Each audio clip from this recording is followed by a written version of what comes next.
Welcome back, everyone.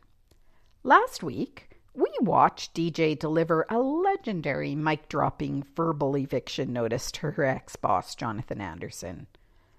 Over a plate of pizza at Antonio's. It was triumphant. It was satisfying. But this week, we flipped the script to a completely different perspective. And it turns out the Anderson family drama is the gift that just keeps on giving. We are jumping right into the mind of Jared, our resident stalking, harassing corporate failure. Grab your popcorn, folks. DJ might think she's the one in danger, but the Andersons are actively destroying themselves from the inside out. Let's dive into Chapter 18 and see how this spectacular train wreck unfolds. Chapter 18. I watched DJ leave Antonio's with my dad, following shortly after her. I guess he met with her to get those accounts back. Judging by the look on his face, I'd say he failed. She will pay the price for destroying my place in the family business. No time to think about that right now.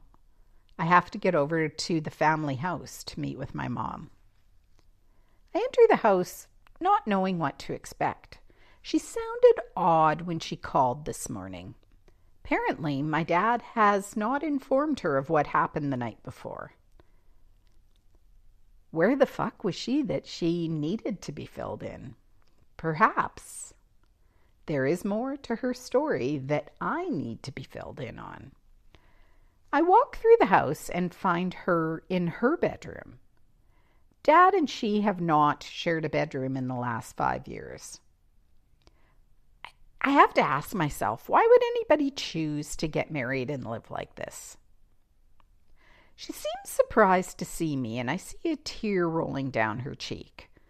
This is not like my mother. Celia gets mad, not sad.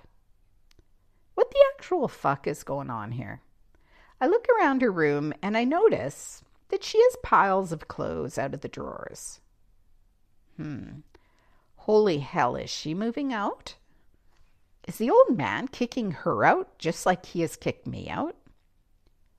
My mind is going in 27 different directions.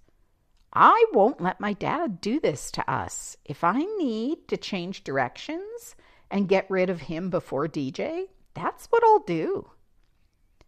I will get me and Mom back in control of everything, Anderson.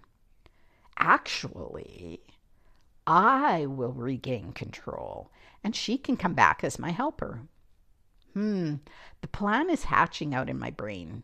DJ will have to wait while I address the Anderson family situation first. The next thing I realize, my mom is standing in front of me, shaking my shoulders to get my attention.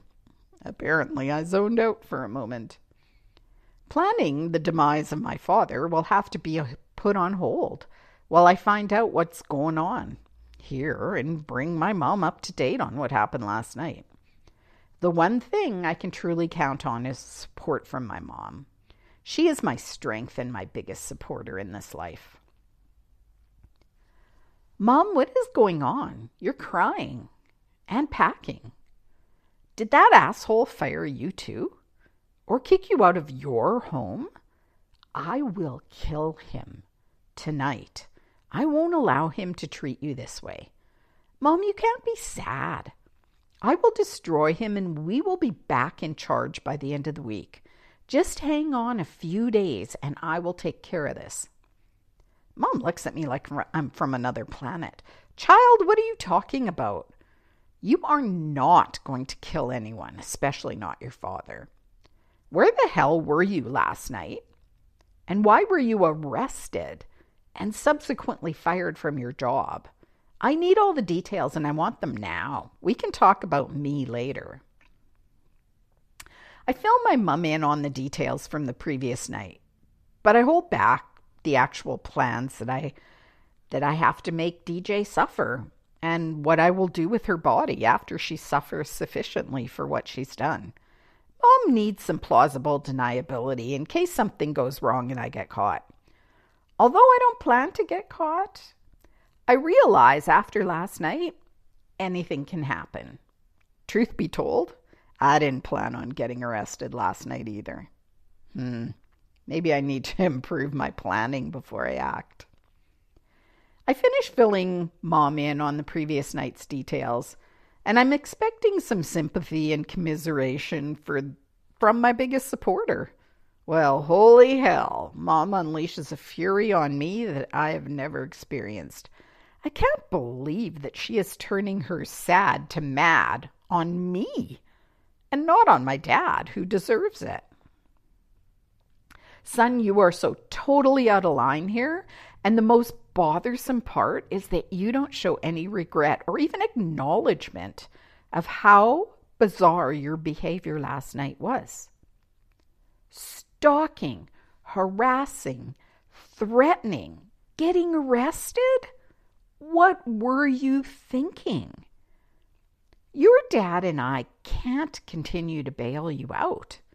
We are having a serious financial crisis, and we need to focus our attention on saving the family business and wealth. You're an adult, and you need to take responsibility for yourself and your actions.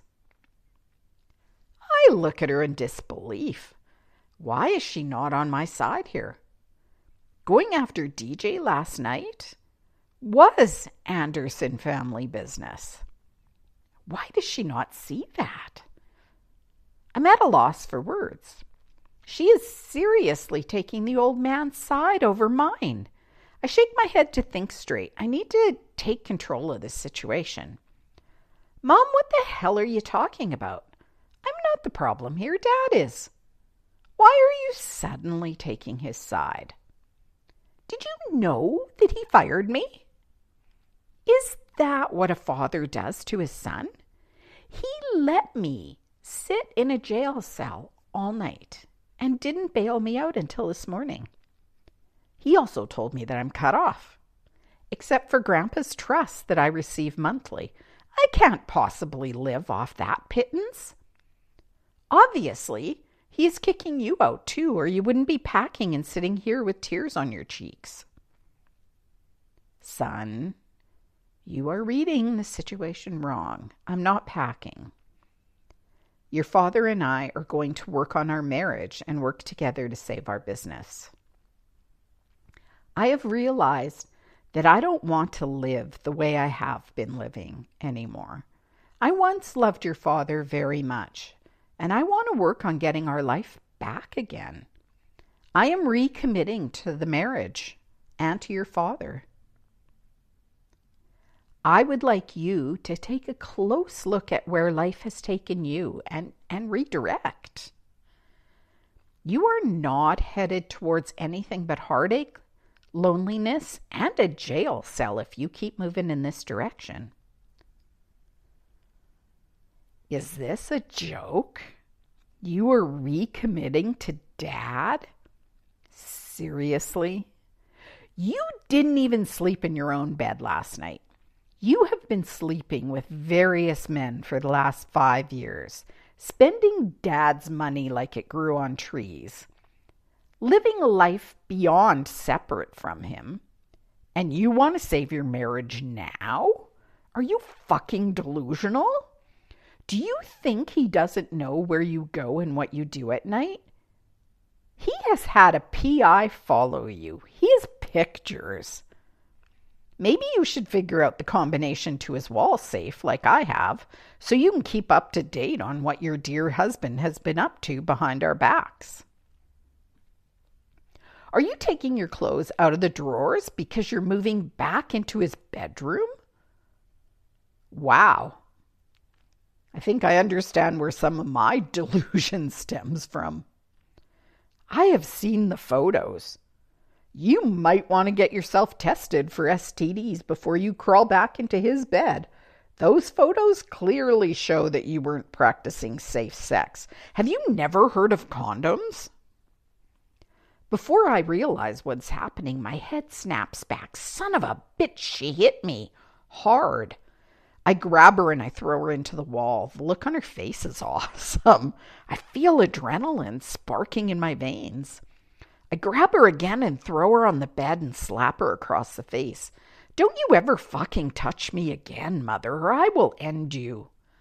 I pick up her purse off the table, grab her wallet, and remove whatever cash was in there, and I walk out the door. I need to process what just happened. This changes everything. DJ can wait, but my family needs to be controlled.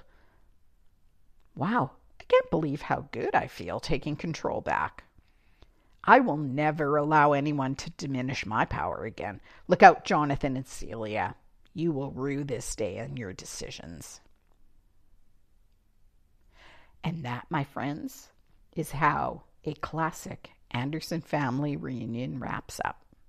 Jared went into that house looking for a shoulder to cry on, and he walked out with a bruised face, a stolen wallet, and a whole new list of family members he wants to overthrow. Seriously, the guy needs a project manager for his revenge plots at this point. He's got too many lines in the fire. Between DJ delivering an absolute corporate mic drop to Jonathan at the pizzeria in Chapter 17 and Celia giving Jared a heavy dose of tough love in Chapter 18, the Anderson men are officially down for the count. Jared thinks he's taking back his power by robbing his mom's purse, but let's be real. The only thing he's running towards is a permanent residence in a county jail cell. How long can Jared stay on the loose before his grand plans completely blow up in his face? And where is DJ going to take those massive advertising contracts next? Well, my between the lines friends, it's that time again. Time to pull our heads out of the book and head back into the reality of our own lives. Join me again next Sunday for the continuing episodes of Between the Lines with Kalen. Have a great week.